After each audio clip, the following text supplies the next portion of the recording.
marching, demonstrating tradition, and telling their stories. Indigenous groups gathered at the Heart of the Turtle in Mackinaw City, Michigan on May 14 to take action on climate change, protect water, and support the state of Michigan's efforts to shut down Enbridge Oil Pipeline 5. Water's not a commodity, it's a right.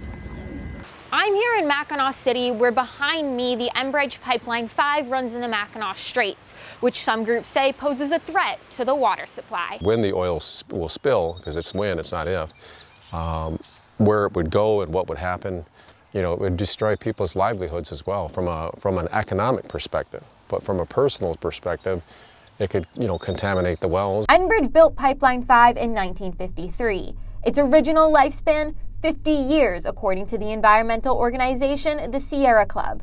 Critics say a rupture would harm waters across the Great Lakes, but Enbridge says it's needed to provide heating, fuel vehicles, and power industry. And because of ongoing maintenance, there isn't a specific life expectancy.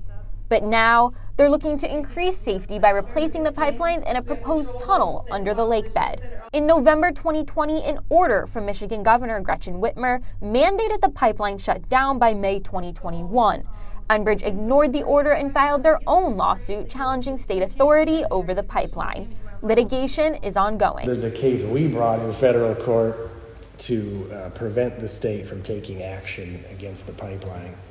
That's in court now. Nathan Wright is a member of the Sault Ste. Marie tribe of the Chippewa Indians and the Heart of the Turtle organizer. He says the Heart of the Turtle was inspired by last year's protest, where tribes presented an eviction notice to Enbridge after the state shutdown deadline had passed. Line 5 itself really is about the environment, but people get tired of hearing that sometimes, especially people coming to our events. They might go to it 2 or 3 years and say, you know, these guys are still fighting this.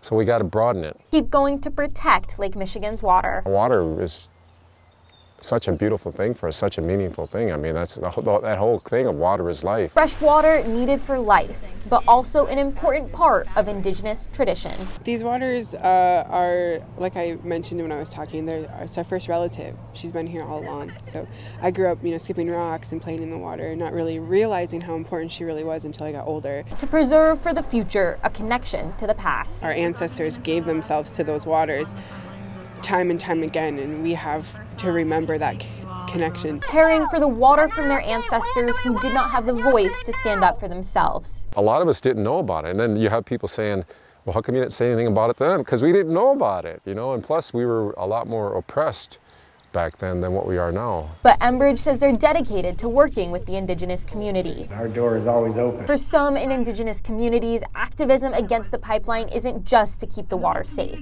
Very specifically that man caps that are set up around pipelines and that are planned to be here for building the tunnel result in higher death rates and violence against our women and children. Native women are murdered at 10 times the national average, according to the Coalition to Stop Violence Against Native Women. To build the tunnel, Enbridge will need to bring in labor from outside of Mackinaw.